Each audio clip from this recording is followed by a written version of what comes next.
What is going on? Comic fam, it's your boy, the bearded comic bro, and I am joined by comic creator Jordan Hart. Welcome to the show, my friend. Thank you. I don't have the beard, but I can bring the comic fun. So thank Hey, you for listen, I have a strict policy. I don't invite anyone on the show that has a better beard than me. So it's okay. I got the hair. Like I got yeah, the I flowing don't, hair. so That's that's my okay. thing. I'm not Okay. envious of that. So it's all right. I'm not Perfect. jealous. So Perfect. you've got a book, Ripple Effects. We're gonna hop into that. We're gonna talk about super excited to just get to sit down and discuss that with you. But I always like to ask anybody who's watched the show or listened to it knows this is the first thing I ask. And it's have you always loved comics or is this something new? Yes. So again, thank you for having me on. Yeah. Speaking about comics, like I said before this, I'll do it to anyone at any time. So Even if they don't uh, ask, they're like, no, yeah. just Yeah, no, I've been in comics. The first comic I got was the Ghostbusters graphic novel adaptation, Ghostbusters 2 by Now Comics. I loved drawing. My parents saw that, like, we should get the, maybe he would like comics, right? Because I'm drawing all the time. But to be fair, that was more about the property than the medium. Like yeah. I loved it because it was Ghostbusters, not because it was a comic book. And then a couple of years later, it would have been 91.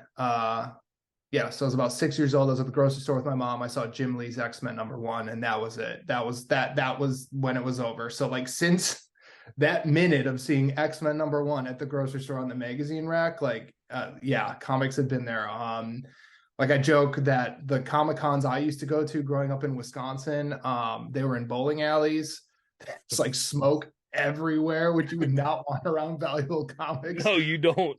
Yeah, nothing was in bags and boards. You just got like these raw keys sitting out, smoke, secondhand smoke everywhere. Like half the show was were trading cards.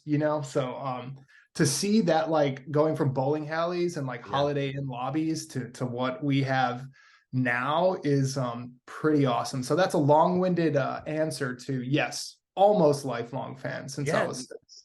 I love it. And it's I feel like it's always right around the early 90s is when I get Yep. people like, Yep. it's Batman the animated series, it's X-Men Hmm. 92 TV series, or your Jim Lee, your you know, Yep.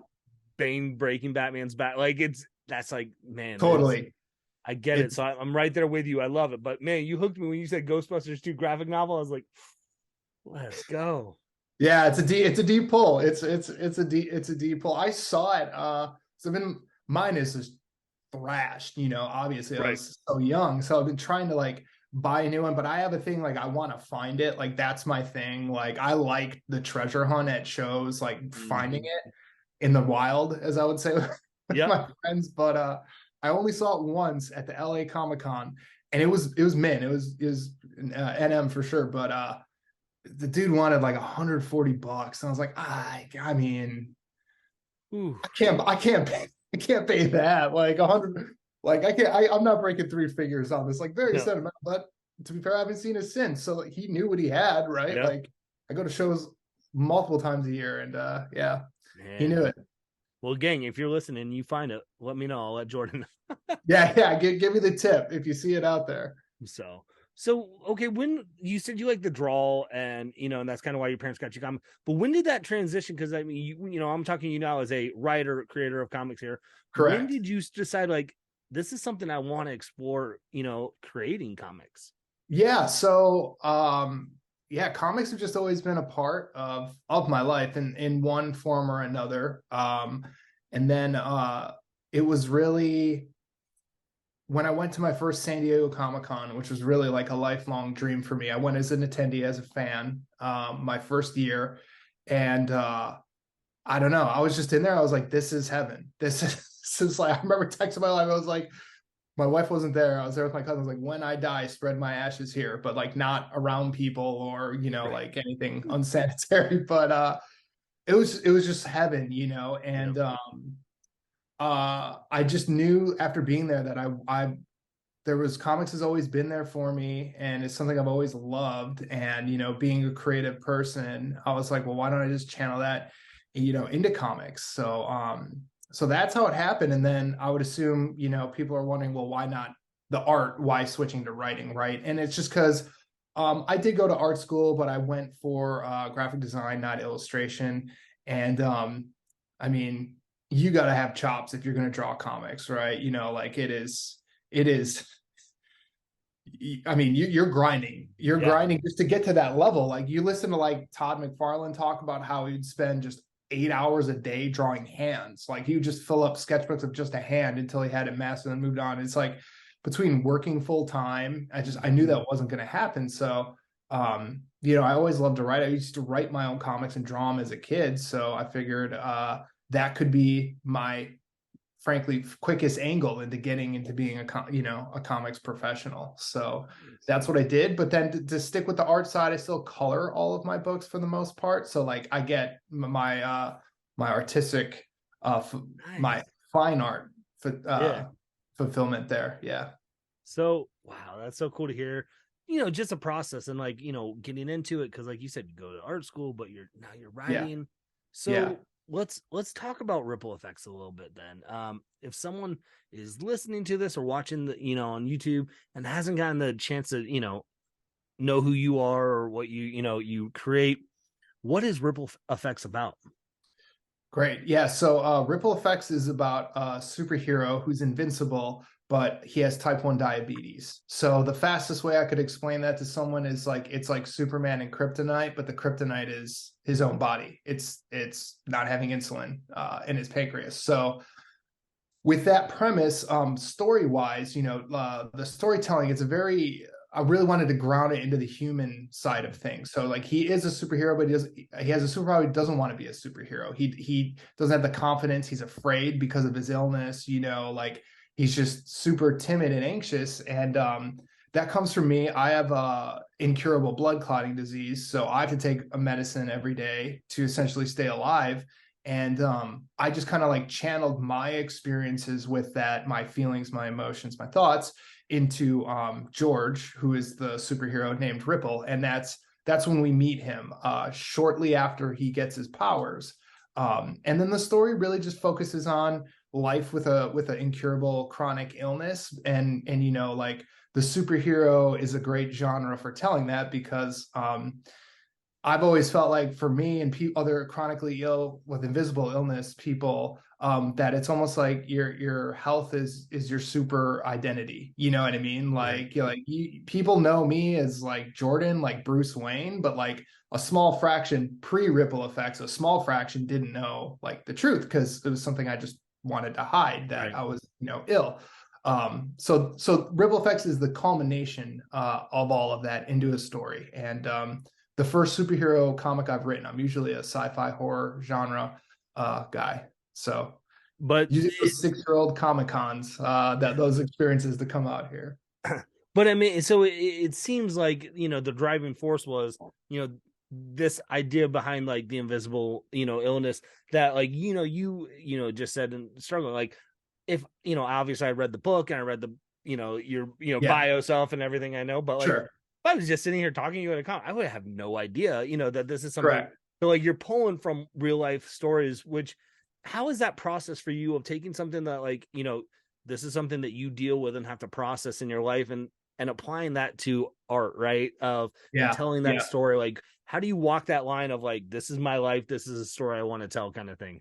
That's first off, that's a great question. So thank you for asking that. Yeah, But yeah, it was really hard, right? So that is why. So I have thrombophilia. It's the medical term. That's why George is a diabetic and not doesn't have thrombophilia because I tried, I couldn't do it. It was just it opened so many wounds. It yeah, was just so close to home that I couldn't do it. So as I mentioned, like you said, in the back of each issue is an essay, where we talk to a different person with a chronic illness. So as I mentioned in mine, one of my closest friends, Perry, is a type 1 diabetic. So I knew if I poured the emotional side into it and like the inner feelings and thoughts, that Perry could help me with tell an accurate story about diabetes. So that's how I did it, just to get through it because I yeah, loved the story idea so much, but it was just so difficult to write. They always say write what you know, right? Like that's like a creed in writing, write what you know. And it's like, well,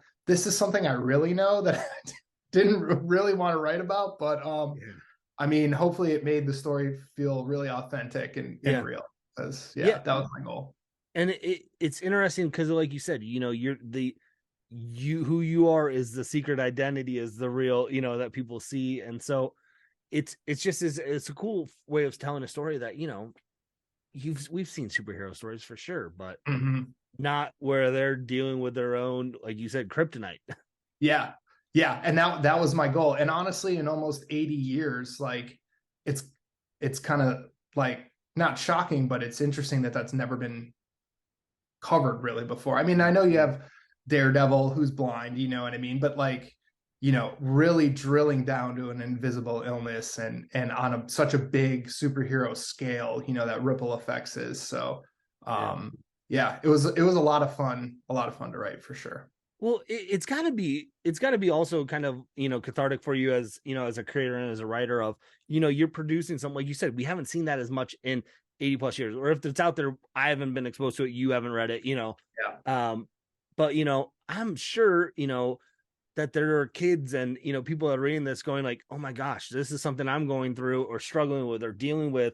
And this is Yeah. a story for me. Like, we talk about in comics all the time about representation and, you Yeah. know, but the invisible illness is something that, you are representing a group of people that a lot of people struggle with some of these things, diabetes and stuff like that we would never know unless unless you're having conversations like that. So it's got to Totally. be it's got to be kind of a cool thing to say, like, yes, it's tough for you as a writer to deal with your own struggles and stuff, but to know that you might be, highlighting a voice for someone who's like, oh my gosh, yeah, that's me.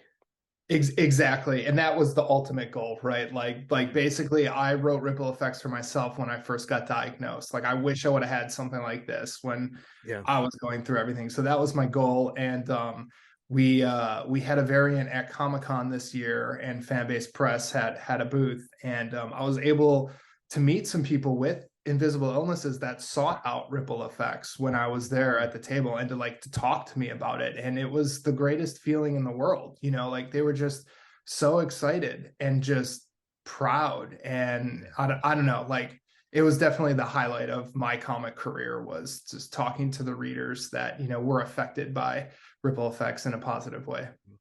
So you said, this, you've strayed away from what you typically like to do of sci-fi horror.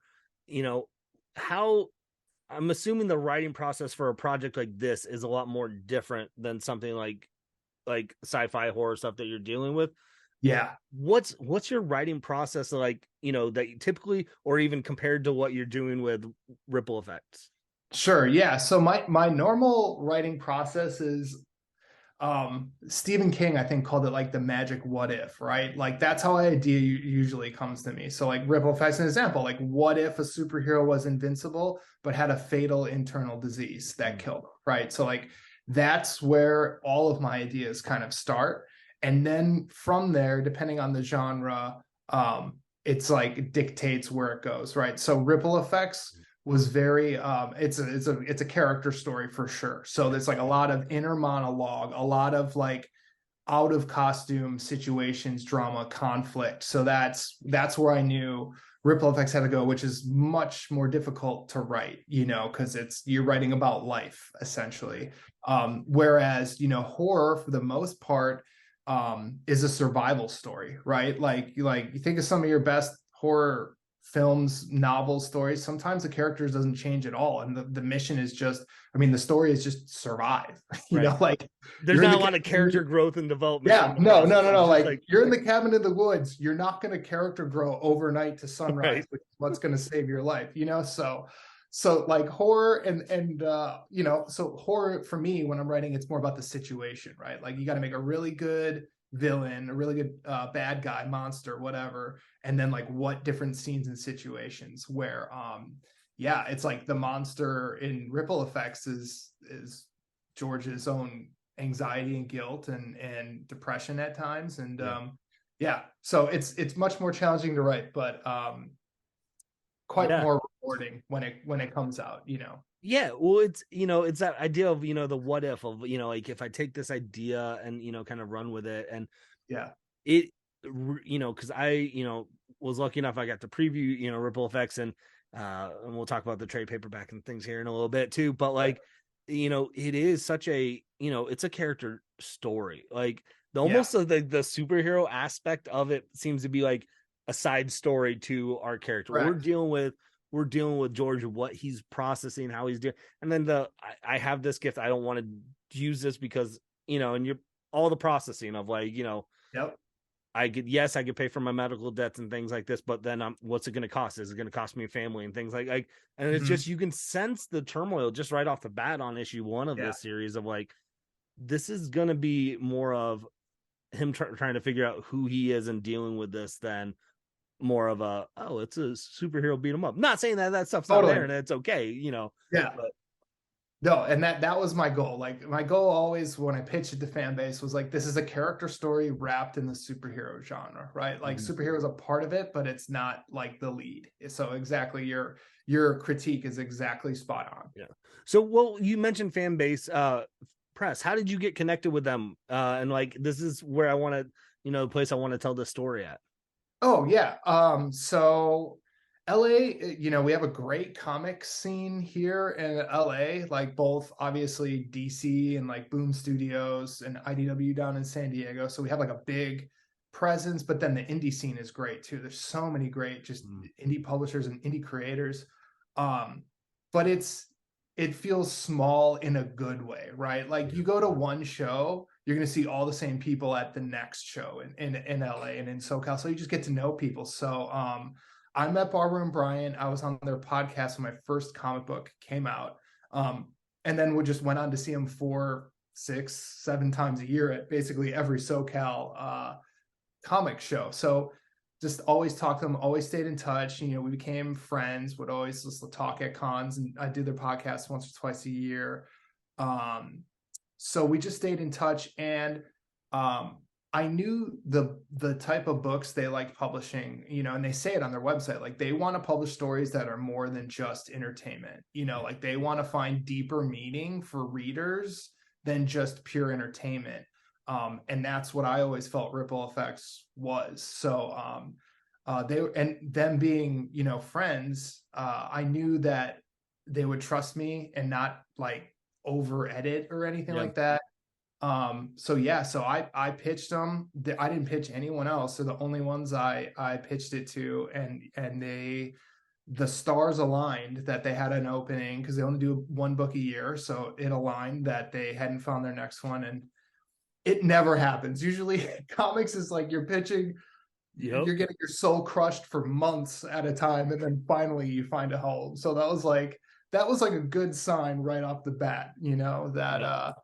that yeah, it was able to get through. But That's so cool. Yeah. I yeah, always love hearing just kind of those stories of like, I've had creators on like, if you're trying to get a book published, don't follow my pathway because it doesn't happen like this yeah, usually. And yeah, so, yeah. so when you So pitched it, was it, what, how formed was this book? Did you have the idea already obviously done? Was it yeah, written? Was it art team done? Like, where were yeah. you at in the process? Because I So know it depends on this any. is also terrible advice for young creators or aspiring creators. Like I didn't have an artist. I just had a pitch deck. I didn't even have like sample. Like I typed it up, but it was a short, maybe 5 to 7 page, and I mean aired out, not Yeah. 5 to 7 all copy. Like it was spaced out.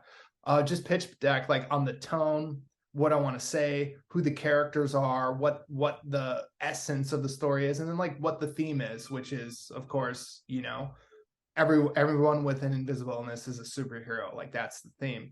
Um, and that's like the loosest pitch ever. So like when I was talking to Barbara and Brian in person, I like lightly pitched it, like, oh yeah, like send that deck. And I was like, this deck is really light, but it was enough to sell it. But like that was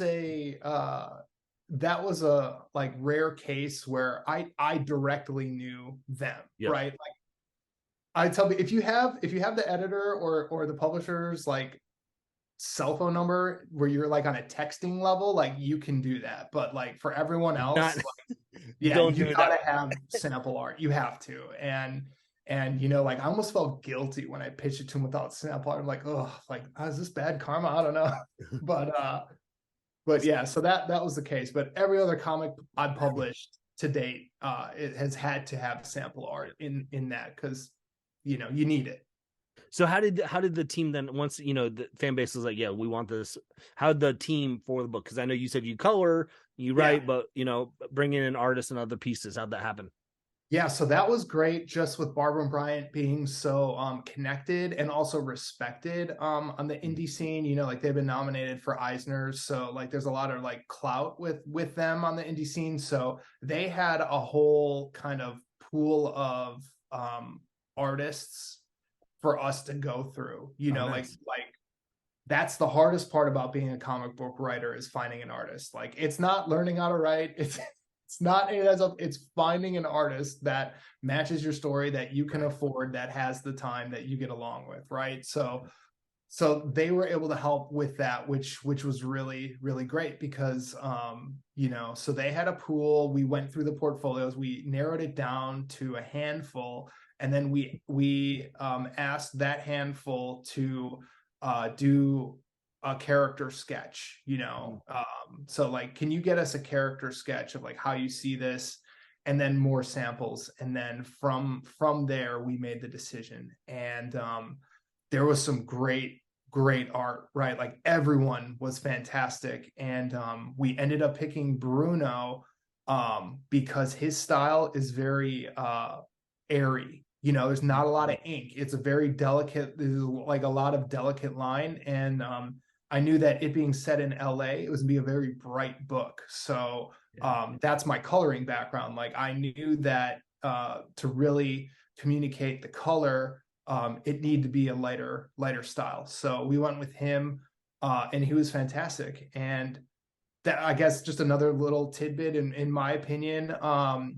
If you really want to control the tone of a scene in a comic, that comes through color. Like that sets your mood, that sets your tone, is color. And I think that's, a lot of people don't consider that enough. But you can color a page one way and then color it desaturated and then color it neon, and you're gonna have a different. You would have Right. to change the dialogue on each version, right, to match it. So that was how we found that. And then they recommended Yano Ransford to letter.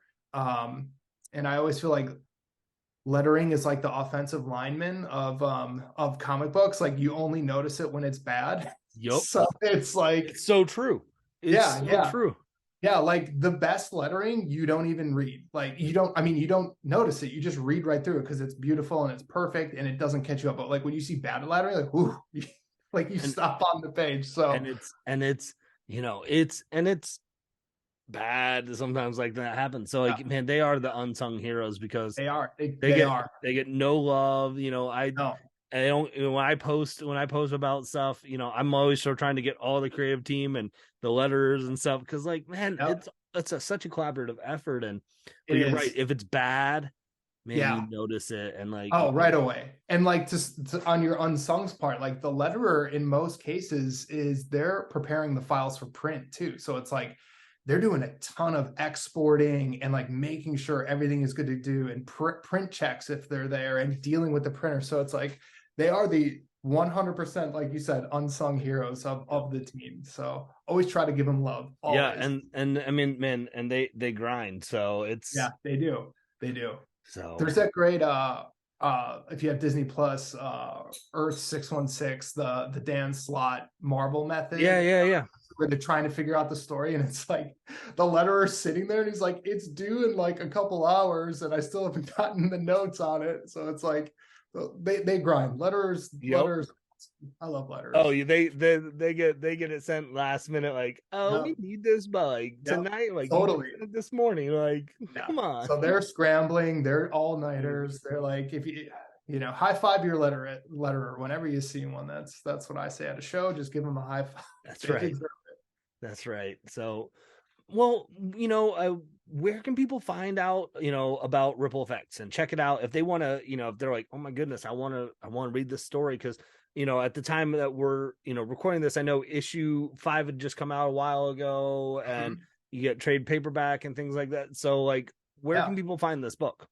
Yeah. So one of the things we really want to do is make it accessible to everyone. So if you have a library card, you can read each issue for free on Hoopla. It's a service called Hoopla. So all you need is a library card. You can read every issue there for free. Other than that, the trade paperback just came out on November 15th. So that is available on fanbasepress.com as well as Amazon. So you can order it. It's 188 pages. It's got some good, I believe the word I've heard from a couple people is heft. It's got a good heft to it. That's a great word. So I'm Yep. sticking with it. Keep And it. yeah, so you could read it digitally for free with a library card on Hoopla or order it from Fanbase Press and Amazon. I love that you got a book that you're promoting on Hoopla because man, Yeah, it is a comic book lover's dream. And I don't it's think enough people utilize no the more library and people. Hoopla. Like I've mentioned it multiple times. I'm like, what is that? I'm like, oh my Yeah, gosh. that's how it is. Like so many of my friends didn't know about Hoopla until Ripple Effects came out, and then now they're like, "How did I not know about this? This is the greatest thing." As a fan of comics and a reader, it's all there. It's So yeah, I'm glad that you got respect for Hoopla because yeah, oh they're. absolutely. We God bless the library systems, at least I in Ohio. agree. I So agree. we all sometimes I ours is usually it's weird though. Ours is more on Libby than Hoopla. Hoopla is Okay. more Yep. Yep. of the digital of like the movies, the audiobooks and stuff. And Correct. they and our library system use Libby a little bit more. So, but I love it and it's so good and I that know. man, it's just gang. If you like comics and you don't utilize your library system, whatever they utilize, whether in house by picking up trades and man, you're missing the ball. Yeah, you got to do it. Yeah, and like shout out to whatever library this was in the early 90s. I found Amazing Spider-Man 316, like the iconic Todd Venom lurching over Spider-Man. It was from a library. I mean, it was so beat up. The whole cover was like laminated, right? And then it had all the stamps from the checkouts on like on a ribbon on the cover. And I mean, it's not worth anything. It's completely destroyed. I still bought it for $10 just because it was like the novelty of it. I was like, Right? there is some legendary librarian out there that was like, we're gonna rent single issues. Like Right? hat tip to whoever that was. You are the best. That's just incredible.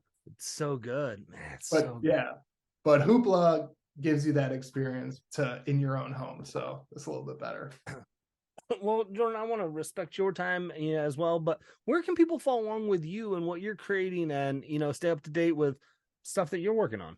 Yeah, thanks. I am just on Instagram these days, and that's at Jordy Jordith. But Fanbase Press is on everything. They always link me on everything. So yeah, just go at Fanbase Press on all the platforms. You'll follow them. They're great. You'll see me on there as well. So that's probably the easiest route. And I meant to ask this and before we completely wrap up here is the world of ripple effects, is this something that you told the story you want to tell, or is this something that you might explore more down the road? Both, right? Okay. Like I told the story I wanted to tell, and I am happy with it. When most things that I make that are published, I hate, and I can't even like all I see are the mistakes. So I haven't read any of the Ripple Effects is the only book I've ever written that I've actually read because I'm proud of it. So it turned out great. But to answer your question, I would love more than anything to go back into this world for 100 Yeah, issues. You know what I mean? Like I would love it. So hopefully one day I can get there too.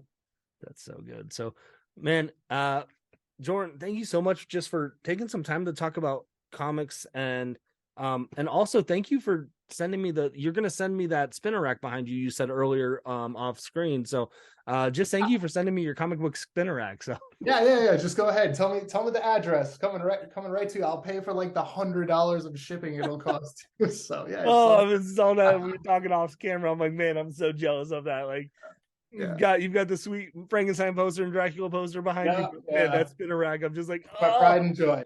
It's I my love pride it. and joy right there.